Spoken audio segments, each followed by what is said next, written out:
Nanti aja sini. Tes.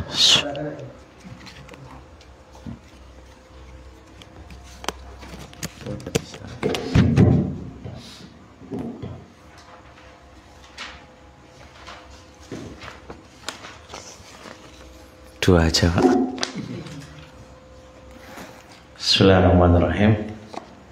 Alhamdulillah wassalatu wassalamu ala Rasulillah wa ala alihi wa sahbihi wa mawala amma ba'd.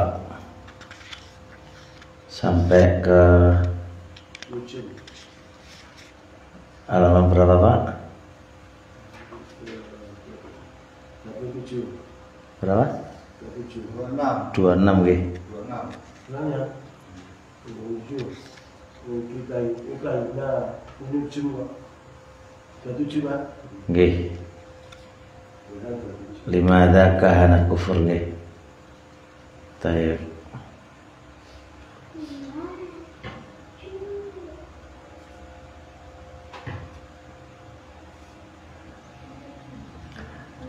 Tayyib, sekarang kita masuk 28 nggih.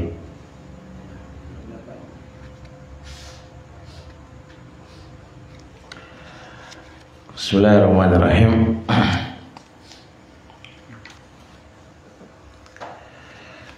Limadza al-kahanatu kufrun.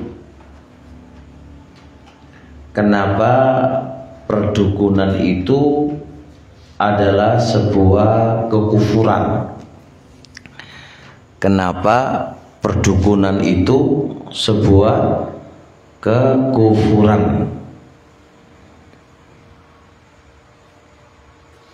Perdukunan ya, kenapa perdukunan itu adalah sebuah kekufuran? Dijelaskan kenapa. Li'annal kahanata, karena perdukunan itu istikhdamun lil jinni, minta bantuan kepada jin, ya kan? Minta bantuan kepada apa? Kepada jin. Wastikhdamul jinni kufur, minta bantuan kepada jin itu kekufuran. Wasyirkun billah, dan syirik kepada Allah. Sedangkan perhatikan, Pak, dukun nggak akan bisa dukun kecuali apa? Meminta bantuan jin.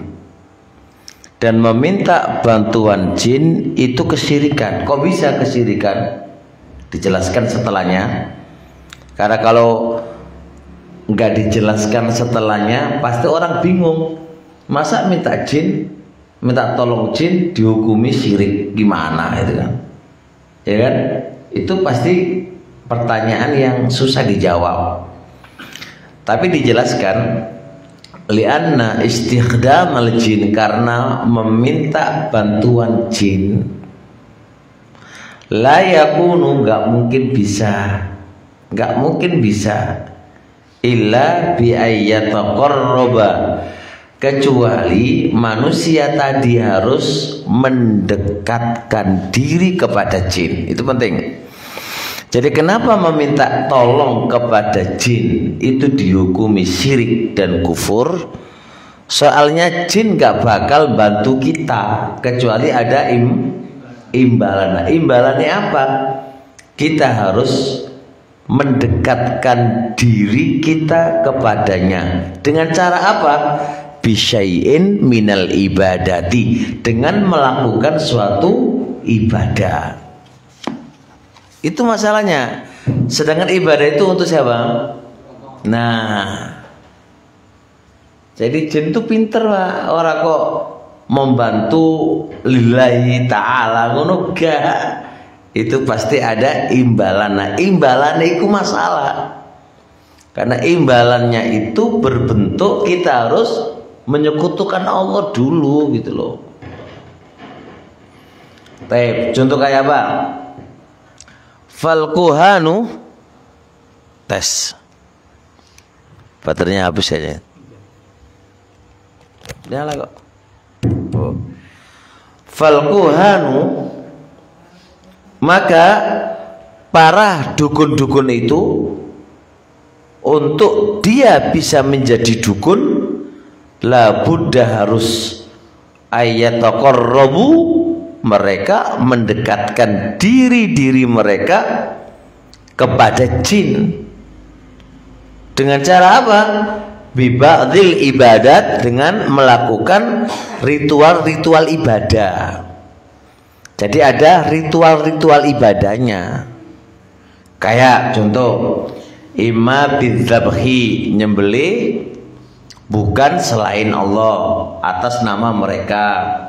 Kayak apa jenengarane? Sesajen, atau nanti disuruh nyembeli bismi jin apa, itu udah, itu gak mungkin untuk Allah Pak, jelas pasti ada ritual-ritualnya itu. Awil istighatha, apa istighatha? Meminta bantuan kepada, istighatha itu apa? Meminta bantuan kepada jin yang tidak mampu kecuali hanya Allah. Kecuali hanya Allah, itu dipalingkan kepada selainnya. Harus begini, kamu harus begini, kamu harus manggil dia, kamu itu guys. Awil kufri billah, atau isini kufur kepada Allah dengan cara apa? Bi'ihanatil mushaf, menghinakan Al-Quran. Ada beberapa cerita itu di buku-buku mereka, Al-Quran itu harus dimasukkan ke WC, dihinakan mushaf itu. Air head itu apa, di head itu dimasukkan ke dalam situ lagi. Sampai segitunya Pak, berat nggak? Au bisa bila, atau mencaci maki Allah, harus kufur dulu. Nah, au nahwi dzalik, atau selain yang demikian itu, minal amali syirkiyah, dari amalan-amalan syirkiyah abil kufriyah. Summa ba'da dzalik, baru setelah itu yahdimul jinnu, jin baru bisa membantu. Bidzikril mughayyabat, dengan menyebutkan perkara-perkara ghaib kepada mereka. Jadi kesimpulannya, orang itu bisa dukun, ngobatin kita, ngerti ilmu ghaib, ngerti ngini, itu pasti bantuannya dari jin. Dan jin gak akan mau berkhidmat kepada kamu dengan begitu saja tanpa imbalan, gak mungkin. Maka mereka minta imbalan itu apa? Ritual ibadah. Yang ritual ibadah itu ditujukan, ritual ibadah itu ada unsur kesyirikan kepada Allah Subhanahu wa ta'ala, atau ada unsur apa? Kufur kepada Allah Subhanahu wa ta'ala. Makanya perdukunan itu dihukumi kufur dan syirik, karena begitu keadaannya. Bisa dipahami nggih? Berat gak ini? Ya, pernah dukun gak ini sampean? Pak. Dukun ya.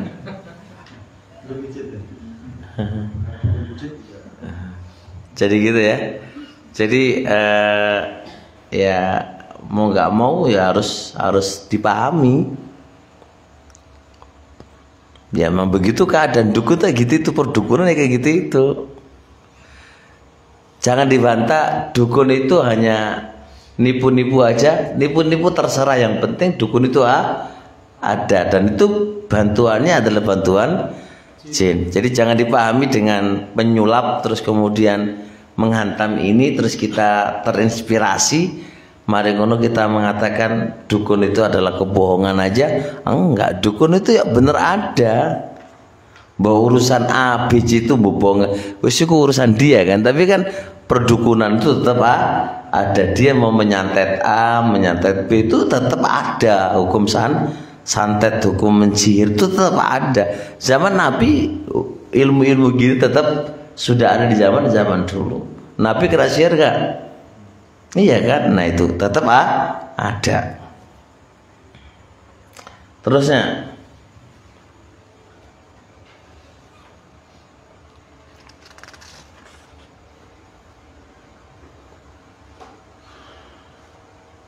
ini kan sudah gak ya? Hah? Belum ya? Loh, ada perdukunan kan sudah ya? Hah?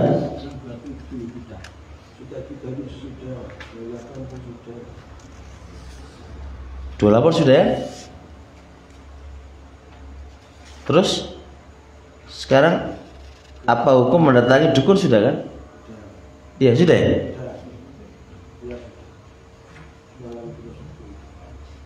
Hah?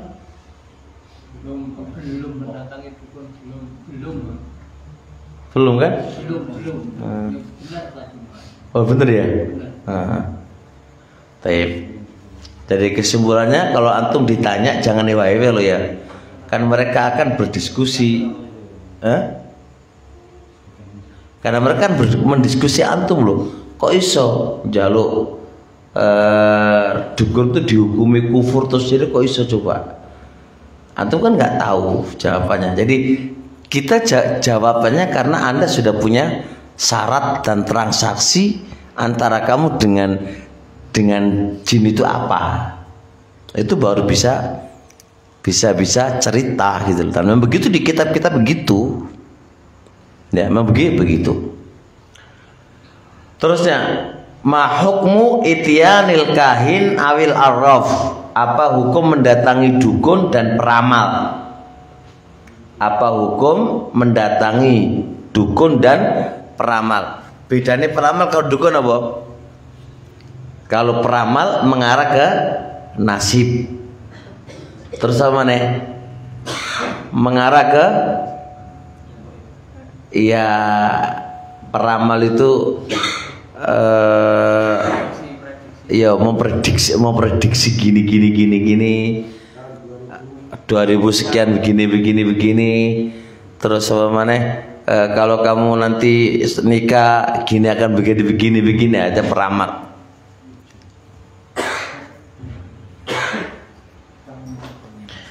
Taib. Ja'al hadithu, berarti kan telah datang hadis an ba'dhi azwajin nabi, dari sebagian istri-istri Nabi. Apa lafadznya hadis? Man ata arrafan, kata Rasulullah SAW, siapa yang mendatangi peramal, fasa'alahu, lalu orang yang datang tadi bertanya kepadanya an syai'in, tentang sesuatu. Datang ke tukang ramal atau ke dukun dan yang semisalnya, lalu bertanya tentang sesuatu yang berkaitan dengan dia, maka lam tuqbal lahu sholatun, maka tidak diterima bagi dia sholatun, sholatnya arba'ina yauman, 40 hari. Enggak diterima apa nih? Sholatnya berapa? 40 hari. Perlu dipahami, dia bertanya kepada dukun tadi, peramal tadi, itu berkaitan dengan apa? Dengan dirinya, bukan bertanya masalah ilmu agama, bukan bertanya Pak mana rumahnya A, mana rumahnya B. Maksudnya anak lagi tersesat jalan, pengen tahu rumahnya A, Bapak tahu nggak? Artinya bertanya adib biasa loh. Bukan, tapi ini bertanya tentang apa? Masalah perkara gaib. Dia tanya ke dia. Faham lo ya? Maka tidak diterima sholatnya berapa? Nah, tidak diterima ini maksudnya apa? Batal sholatnya atau nggak diterima amalannya? Maka sepanjang ilmu yang saya baca, tidak ada satu ulama yang mengatakan itu batal sholatnya, tidak ada. Tapi mereka memaknai tidak diterima pahalanya. Sholatnya itu tetap sah, cuma gak oleh pahala. Kenapa kok gak oleh pahala? Teman-teman ini Pak, kalau tidak baca kitab yang banyak, salah paham banyak orang. Kenapa kok gak diterima pahalanya? Sebab antara pahala dengan dosa itu seake dosa nih. Jadi pahala untuk nembel dosanya aja nggak nutut. Makanya pahalanya nggak diterima oleh Allah. Karena kalau secara logika sholatnya dia sudah terpenuhi syaratnya loh, ya nggak? Terpenuhi rukunnya. Ini datang ke dukun kan nggak ada hubungannya dengan sholatnya. Dia nggak melakukan pelanggaran di dalam sholatnya. Kok bisa dikatakan batal sholatnya? Kok bisa dikatakan nggak diterima sholatnya? Itu gimana maksudnya? Makanya tetap dia sholatnya sah. Pahala dia itu untuk menebus dosanya dia itu nggak cukup.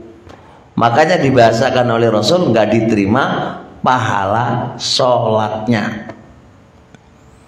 Ini banyak kajian ilmu yang saya baca. Itu begitu memaknakan hadis. Orang kalau nggak baca salahnya hadis sesuai dengan konteks zahirnya hadis, dia pasti akan katakan apa? Batal sholatnya. Nah, kalau Anda bilang batal, konsekuensinya harus mengulang. Ya orang. Karena mengulang saya gurung tobat apa? Dari perbuatannya lah ngulang lah sampai neklek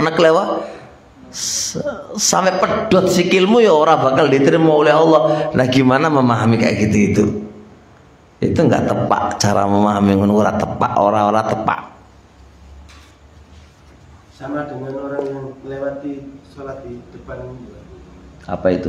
Kemana yang habis tentang itu? Kan ada orang sholat kan dia berjalan di depan. Allah nggak menerima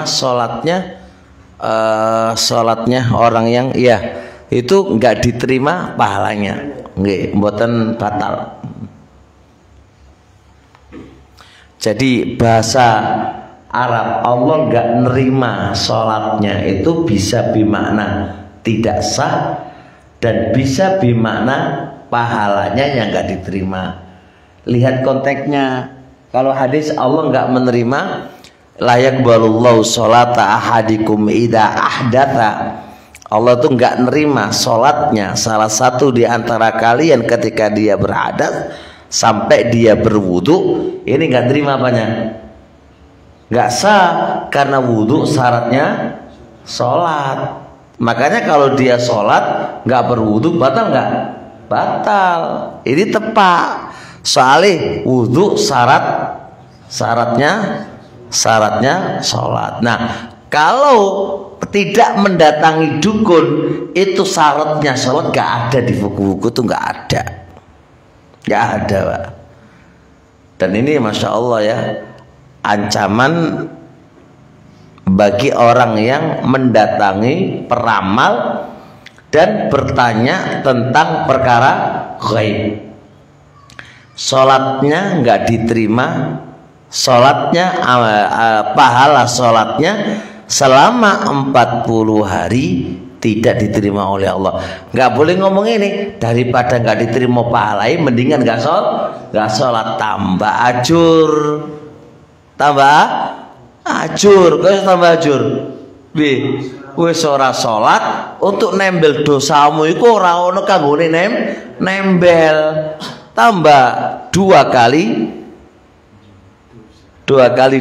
dosa, tambah ajur. Ya, nggih. Di sini yang mendatangi peramal dan tanya, bagaimana jika mendatangi tanya? Nah ngapain datang itu nggak tanya? Yang kedua, di situ pelanggarannya yaitu tidak diterima sholat selama 40 hari. berarti tidak ada hukuman untuk mereka termasuk orang yang musyrik atau syirik karena sudah pelanggarannya itu kan di. Oh, jangan gitu. Jangan lihat ke sini dulu, ini kan satu hadis. Bukan berarti nggak disebutkan di sini terus kemudian nggak bisa dihukumi syirik atau musyrik, belum bisa. Belum bisa. Ini sekedar dia bertanya. Nanti kalau membenarkan, meyakini, babnya beda mana? Ini sekedar datang lalu nanya tok. Ya kan? Datang lalu nanya. Iku ora diterima salate. Engko dibenerno, diyakini, beda mana? Ya toh? Kan beda mana? Kan ini ada keyakinan. Oh iya bener awakmu ya. Wah yo repot maneh. Maka nanti kita akan bahas hadis setelahnya. Rawahu Muslim. Hadis tadi rawahu Muslim. Wa inda Abi Dawud, dan ada riwayat di sisi Abi Dawud. Kata Nabi alaihi salatu wasallam dari sahabat Abu Hurairah, man ata kahinan, siapa yang datang ke dukun, fasaddaqahu bima yaqulu, lalu membenarkan apa yang dia ucapkan, faqad kafara bima unzila ala Muhammad, maka dia telah mengkufuri apa yang telah diturunkan kepada Muhammad. Coba lihat dua hadis ini, hukum berbeda dan sifatnya berbeda. Kalau yang pertama sekedar nanya, maka siksaannya nggak diterima pahala sholatnya. Yang kedua mendatangi terus membenarkan. Nggak mungkin ada kata pembenaran kecuali ada pengkhabaran, kan? Iya nggak? Iya nggak? Masuk nggak di situ? Masuk akal nggak? Mana ujuk-ujuk antum benarkan tanpa ada pemberitahuan, kan? Itu dibuang Pak, ditakdirkan. Adanya pembenaran itu otomatis sudah ada apa? Pengkhabaran. Oh iya benar kamu yo. Ya toh wae. Berarti benar kan? Apa masalahnya? Maka dia telah kufur. Berarti mengkufuri apa yang telah diturunkan. Berarti nggak percaya kepada apa yang telah diturunkan, apa yang telah dibawa oleh Muhammad. Berat gak ini? Berat, makanya kita akan bahas mananya hadis. Nah, berarti kita simpulkan wa ityanul kuhan, orang yang mendatangi dukun, ala hadzainil haditsaini, sesuai konteks dua hadis tadi, yakunu ala salati halat, berarti ada tiga keadaan. Berarti kita ambil dua hadis yang disebutkan tadi, kita akan simpulkan bahwasanya orang yang mendatangi dukun itu ada tiga keadaan. Satu, al-halatul ula man atal arrafa,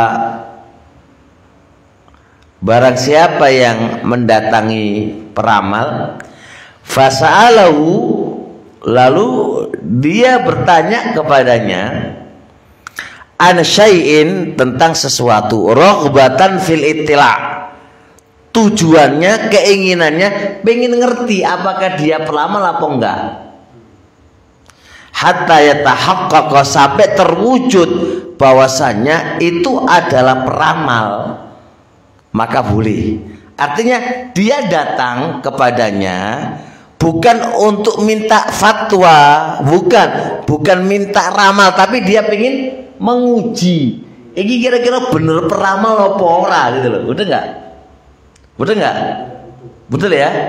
Saya anak bapak koyo terkenal masyhur di kampungnya itu, wong itu tukang ramal itu kan. Tapi koyo gak, menurutku sih. Aku datang lalu bertanya itu nguji untuk memastikan apakah itu peramal apa ora. Betul nggak? Kalau itu tujuannya, maka apakah kena dua hadis tadi? Enggak. Fahadha jaizun, iki boleh gak apa-apa. Lil qaidah, karena sebuah kaidah. Apa kaidah? Al wasailah kamul maqasid. Tujuan saya pengen ngerti dia itu peramal atau tidak, nggak mungkin bisa terwujud kecuali kenapa? Bertanya. Maka bertanya ini adalah sebuah perantara untuk sebuah tujuan, pengen ngerti dia itu peramal apa dukun. Ngerti apa ora? Jadi ojo di kebau ya.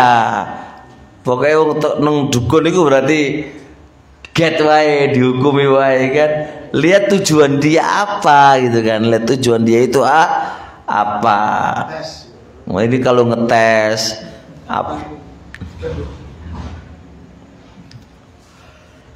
Nah, keadaan yang kedua, ayatiyal arrafa, datang ke peramal, awil kahina atau ke dukun, fayasalu an syai', lalu dia bertanya kepadanya tentang sesuatu perkara-perkara ghaib atau yang lain.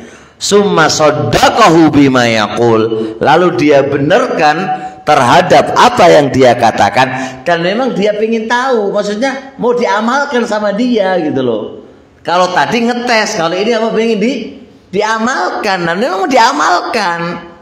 Maka kalau begini keadaannya, fa hukmuhu yakfur, maka hukumnya dia telah kufur dengan apa-apa yang diturunkan kepada Muhammad. Dia telah mengingkari apa-apa yang diturunkan kepada Muhammad. Kenapa? Karena tujuannya untuk diamalkan, membenarkan untuk diamalkan.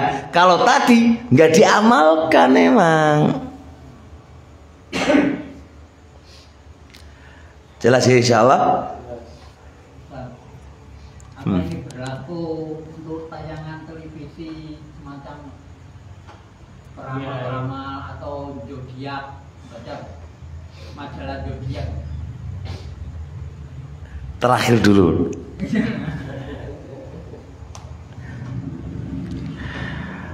Keadaan yang nomor 3, ayatiyal arrafa, dia mendatangi dukun, fayasaluhu an syai', lalu dia bertanya tentang sesuatu. Bertanya, enggak ada pembenaran ya, masalah ghaibiyah, maka berarti tidak diterima sholatnya 40. Jadi 3 keadaan, paham? Nah, gimana kalau kita nonton YouTube masalah apa? Peramal apa masuk dalam kasus ini kan namanya buka.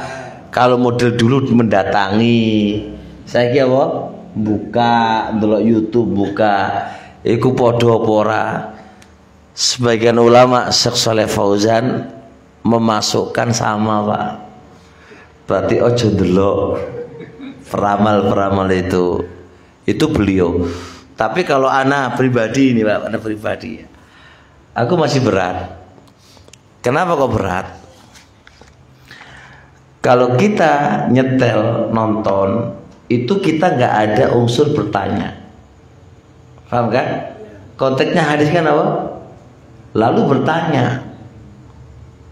Kecuali kalau antum ngetik bertanya gitu ya, aku nasibku piye ngono kan. Nah, itu lain cerita. Kan ini kan delok apa?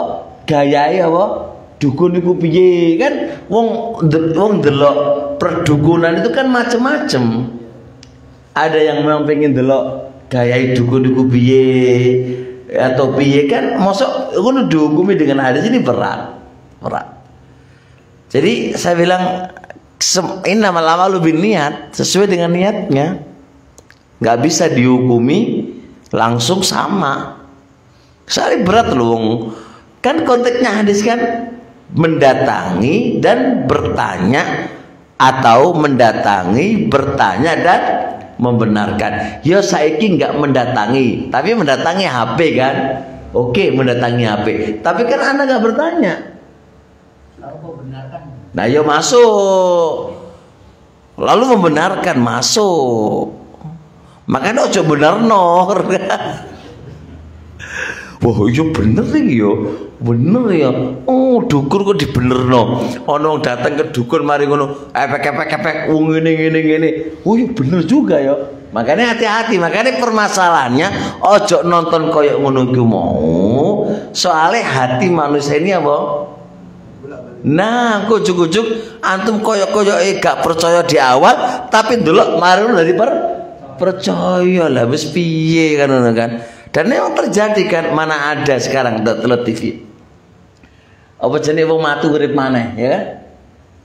Ya ora. Tapi kan dipahami oleh anak-anak, wono. Itu kan mindset itu kan terbawa oleh anak kan. Nah, jangan Anda mengira itu ke anak saja kan. Bahkan mungkin di otak kita di alam gak sadar ini kan iso uga, loh bener juga ya kan itu kan. Bener juga ya. Lah itu mari ya ngono iku. Berat nanti ya ngono. Makanya hati-hati kalau memang orang ono untungnya gak usah delok gitu loh. Soalnya masalahnya hati ini lo bolak-balik gitu loh. Mbok ana Gus apa iku Gus A, Gus B, Gus jembo sapa iku wis mendingan apa ndelok sing jelas-jelas wae sing sembuh mati aku radeng.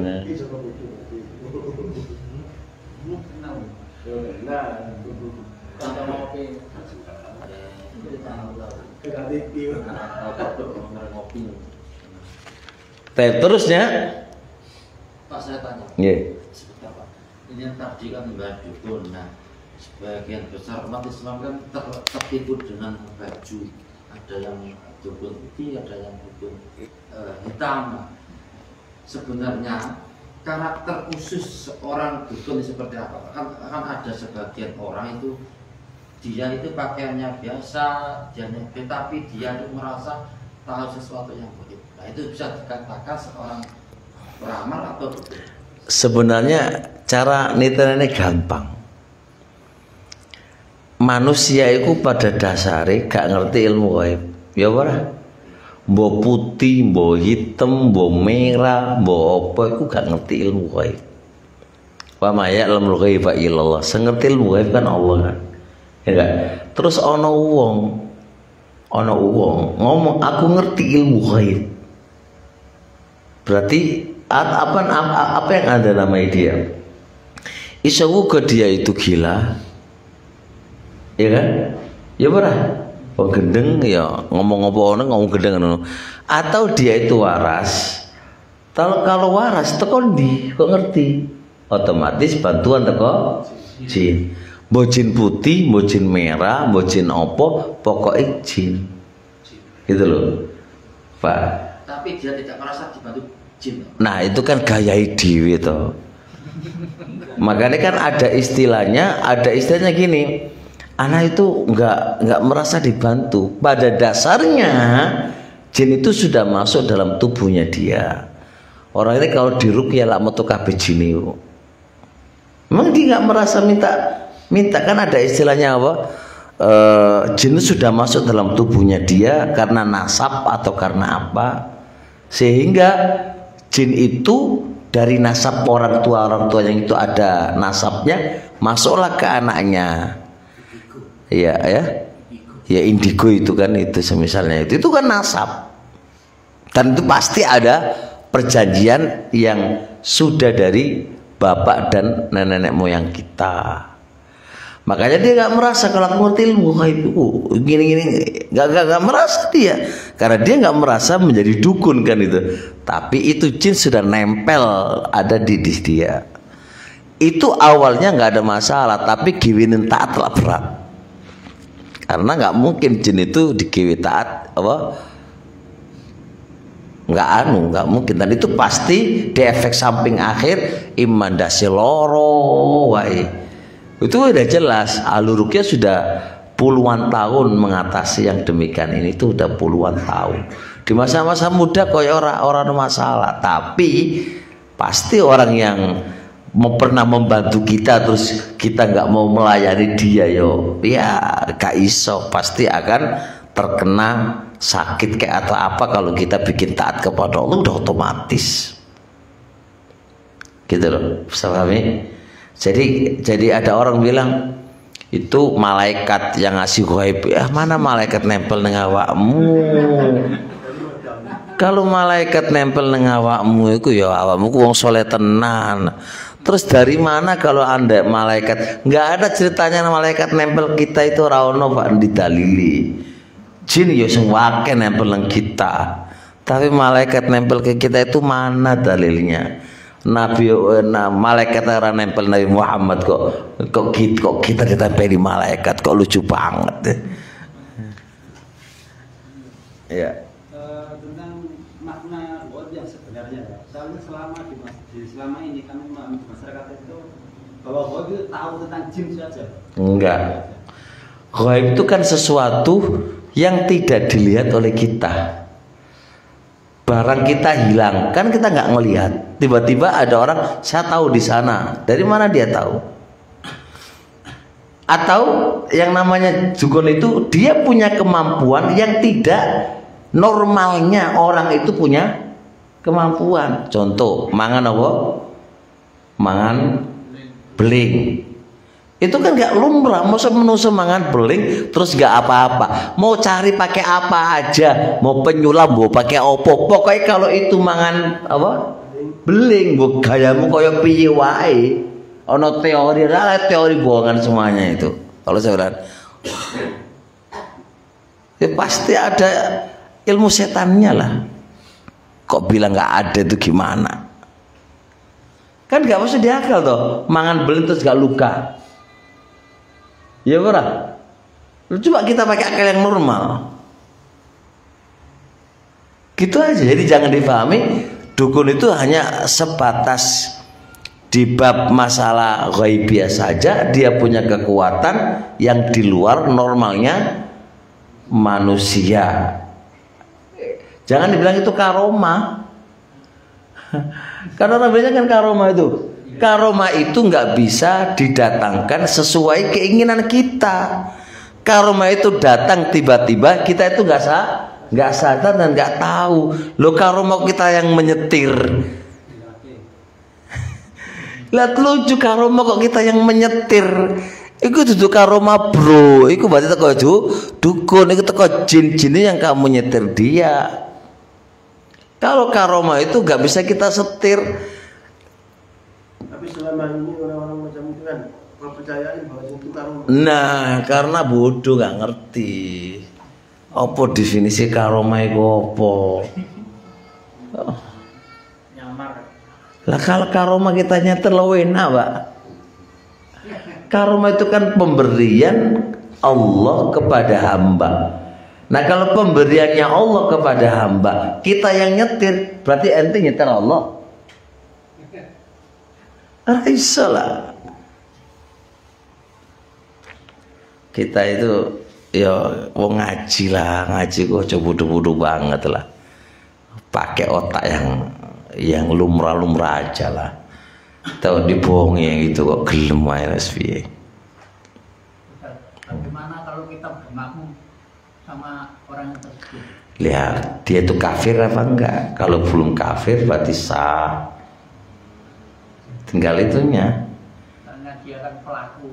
Kalau pelaku itu kan masih belum. Apakah pelaku itu hujah datang kepada dia atau enggak kan masih dijelas. Kita kan bicaranya secara umum. Penghukuman itu kafir itu kan ada surutnya dan enggak ada penghalang-penghalangnya. Enggak kok sembar langsung kafir ora iso. Harus belajar lebih jauh lagi. Belajar setengah-setengah itu repot. Dah, jelas ya? Ma maknal hadis? Apa makna hadis? Lam tuqbal lahu salatun arba'ina. Enggak diterima salatnya 40. Maksudnya inna sholatahu mujzi'atun, sholatnya itu sah. La yajibu alaihil qadha, tidak wajib diqadha, soalnya kan sah. Karena sah nggak wajib diqadha. Kalau batal berarti wajib diqadha. Berarti qadha apa? Mengulang lagi ya. Walakin la thawaba lahu fiha, akan tetapi tidak ada pahala bagi dia. Kenapa nggak ada pahala? Li'anna dzanba alladhi iqtarafahu, karena dosa yang dia lakukan yuqabil, sebanding dengan pahala sholat arba'ina, pahala sholat 40, jadi sebanding. Maka fa'asqata hadza bihadza, dosamu itu menggugurkan pahala. Jadi sebenarnya ku oleh pahala, ya Ra? Oleh pahala. Cuma pahala iku mau gawe nebus dosane dia. Jadi sholati wong sing mendatangi dukun itu oleh pahala. Cuma pahala kanggo nebus, padha karo sampean iki lho, kerja oleh gaji, pas mulai kena tilang. Ngono lho. Kanggo nebus tilangi polisi iku mau, entek duitmu iku entek. Berarti bukannya Anda gak digaji. Datang ke rumah, digaji nih, entek. Entek maksudnya kamu gak digaji toh. Nah kalau gak digaji, istri kamu marah-marah kan, nuntut ke pihak perusahaan. Bojoku kerja orang digaji, kan beda bape. Digaji cuma apa? Entek kanggo bayar tilang gitu loh, karena Anda tidak mentaati peraturan gitu loh. Wong jalan kok orang go helm ya ditilang lah. Gitu loh.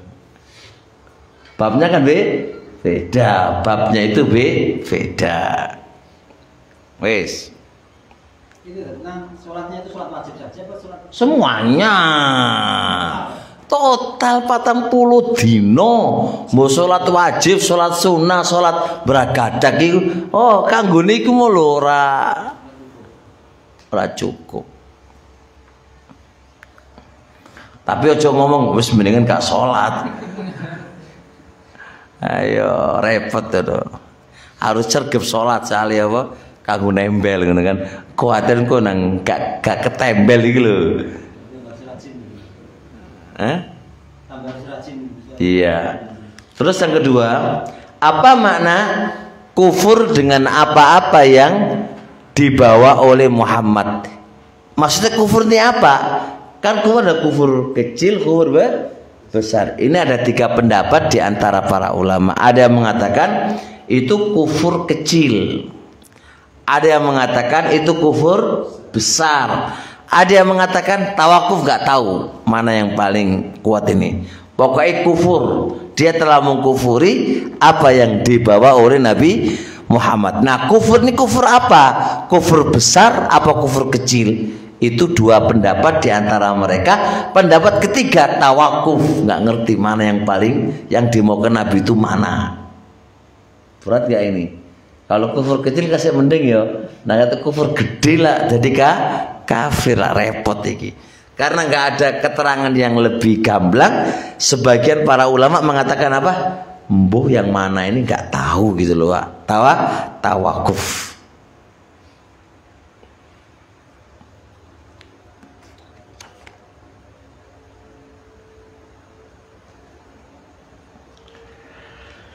Taib ya. Masalah boleh nggak melepas sihir dengan sihir? Ma hukmu khil sikri bisihir? Apa hukum melepas sihir dengan sihir? Mudah nggak? Orang kena sihir, terus dilepasnya pakai sihir. Berarti jin tawuran sama jin. Iku oleh opora. Pendapat pertama nggak boleh. Kenapa nggak boleh? Karena kalau kita melepasnya pakai sihir, berarti kita menyekutukan Allah kan? Ya nggak? Nggak boleh. Pendapat yang kedua, Imam Ahmad membolehkan dengan syarat itu kalau posisinya darurat. Posisi apa? Darurat. Kalau darurat boleh. Artinya ini pangkatnya mati nih. Di ruqyah nggak tembus, KB nggak tembus. Waduh iki piye? Ya berarti jaluk tukang sihir. Tukang sihir, tukang dukun iki piye carane iki? Nah, itu diperbolehkan kalau itu darurat. Tapi aku berpendapat aku condong gak oleh lah. Soalnya kalau kita buka bahasa darurat nanti digiwe sawenake wong iki repot. Maka pendapat ini kalau bisa ditiadakan aja karena ini peluang orang kan. Peluang orang untuk bergampang-gampangan. Kan sebatas apa orang ini nggak sembuh kan kadang-kadang kan ya kalau sing ruqyah itu awakmu hewe ngono ya kan masih ada ruqyah yang benar-benar bagus gitu loh, insyaallah bisa diselesaikan ruqyahnya itu, tapi kan ruqyah yang profesional dong gitu loh, insyaallah bisa terselesaikan. Jadi nggak ada sihir yang tidak terselesaikan melalui ruqyah, yang itu ruqyahnya harus profesional. Tapi kalau di daerah saya kan jarang yang dukun suka ruqyah, tapi yang paling banyak itu yang pada sihir dengan sihir itu. Lo jangan, nggak boleh pak. Di daerah saya. Nggih, jenengan telepon nih lo. Telepon siapa itu? Nih lo. Nggih Pak Sultan, wis. Gue celuk Pak Sultan lawat di jiwe ujine kira. Sebab kalau ini diperbolehkan Pak, dibuka orang kena sihir, ujuk-ujuk ya ngono ae. Jelas itu menggampangkan perkara. Tapi sampai di sini insyaallah.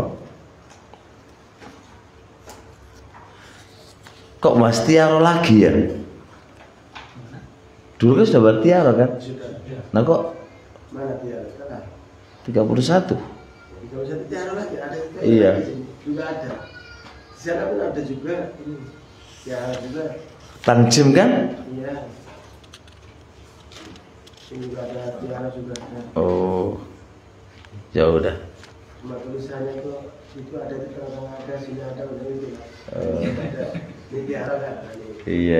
Di sini punya ada tiara. Mengulang lagi. Tapi sampai di sini insyaallah. Subhanakallahumma wa bihamdika.